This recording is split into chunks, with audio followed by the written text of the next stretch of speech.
There we go.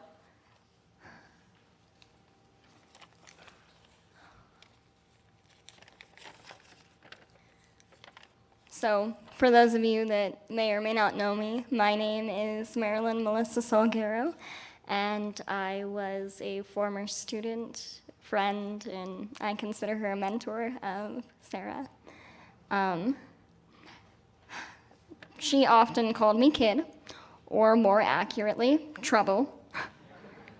And I met Psarah when I was starting my 7th grade year at Kennedy Junior High School.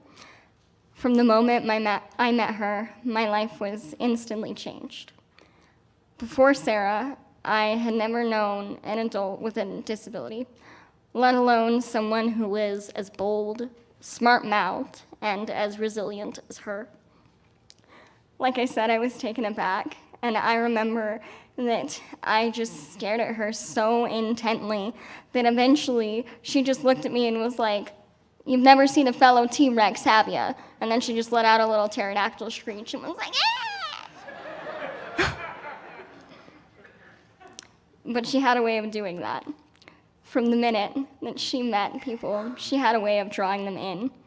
It was an unspoken grace that I've always admired about her, juxtaposed with a larger-than-life attitude and a bold, adventurous spirit. Or maybe it was just her love of combining bright patterns and colors and leggings, because she had some outfits, I can tell you that. As a fellow T-Rex, a disabled dinosaur, if you will, I had always thought that I was meant to be a fossil. Something stoic, small, and quiet. I thought that it was my destiny to go extinct. I thought that I would never be anything more than disabled, and that my disability was the only thing that would define me. But Psarah changed that.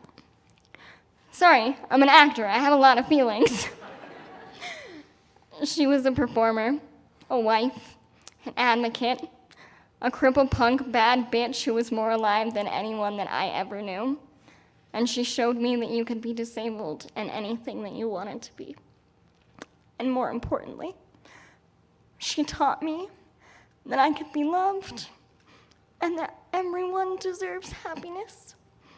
And it was something that before I met her, I never thought that I would have. I am who I am today because of Psarah. Because she saw a quiet, anxious kid and said, "You know what? You should be Cinderella in the skit that we're doing." Because when my wheelchair broke during a production of Annie, she decided to put me on the news to force the wheelchair company to fix my chair so that they would have it in time for previews.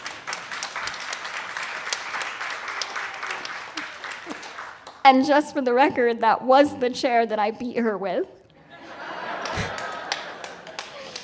And we would have multiple wheelchair races at any opportunity. She is the one that paired me up with my best friend, who I have known for the past 15 years during her Utah Studies class. She taught me the basics of acting and gave me the opportunity to be on stage. And because of her, I've performed at the Kennedy Center. I've gone to New York. She's the reason that I have a career today, because she saw me and she believed in me. She would show up at every concert, every performance, and was always there for me to provide wisdom, a smart remark, or to vent about how much she really hated James Cameron's Titanic. And she understood me in a way that very few can. Because of Psarah, I grew up to be a proud, strong, educated, powerful, and disabled woman. And I owe everything that I am to her influence. Psarah is often compared to a firebird, and I think that's half right. See, Psarah always was and is a star. She is a sun that burns brightly and guides those through darkness.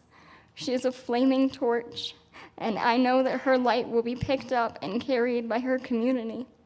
The warmth and love that she gave will always be felt by those who were graced by her presence. And her radiance will continue to inspire and be carried by those who continue to tell her story. So Psarah, I love you, I miss you, and I will think of you every time the sun rises.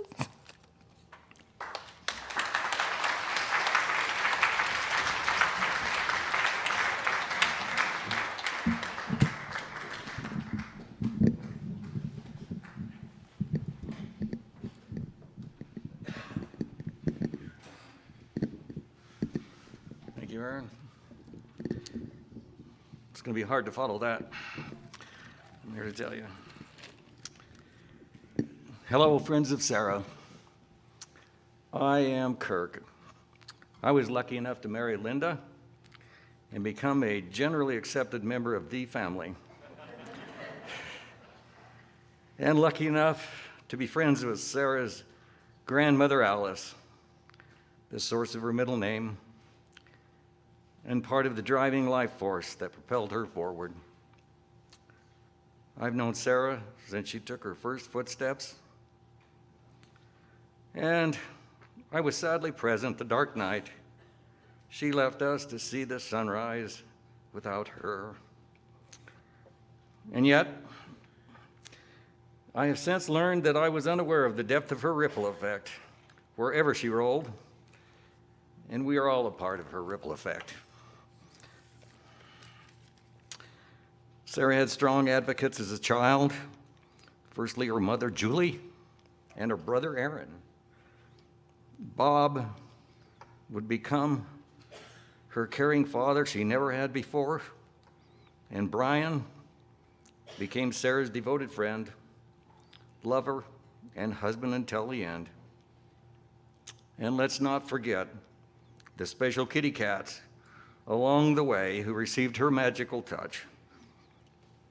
As Psarah had strong advocates growing up, she was miraculously driven and properly educated and experienced to become an advocate for any and all who had no voice, no courage, or platform to speak for themselves. We are here today to celebrate our mutual good luck of being in her realm. Psarah was an adept social octopus to me, whose tentacles reached into the crevices of untold numbers of hearts and minds. She was smart, she could change shapes to match any situation, and she could change colors, especially colors. But not to blend in like others, but to be heard, to be listened to, and to be reckoned with. She was brave and upfront. Psarah made it clear where she stood on a given issue and told you where you probably should be standing on that given issue. There were many issues that caught her attention. Psarah was not an angel. She could also be a little shit and a drama queen. There was some degree of theatricality in her bloodstream, I am sure. We are all here due to Sarah's ripple effect. She has amazingly touched us all. And like most of life's important things, honor, respect, trust, love, they cannot be seen nor measured, but are deeply felt. Sarah's impact will register in our hearts forever. Everyone here is a living tribute to Sarah's kindness, and in a unique way, she related to you. So smile whenever you say her name. She would like that. She did bring along a certain joy of life in her handbag that she would open up and share with you. Hasta la vista, Psarah, till we see you again.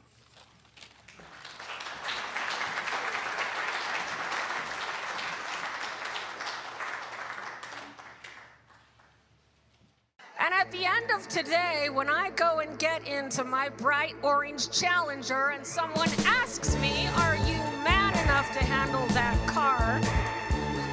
My answer is no. But I'm sure as hell woman enough. Psarah with a P. Sarah Johnson speaking at our International Women's Day event at the Utah State Capitol back in 2018. Here in my car, I feel safest of all. I can lock on my doors. It's the only way to live in cars.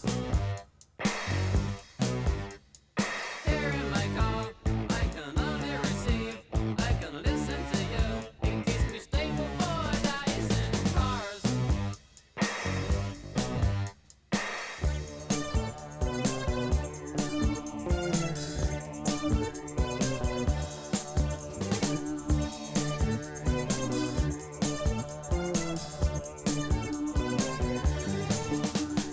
Here in my car, where the inventory's down. Will you visit me, please? If I open my door in cars.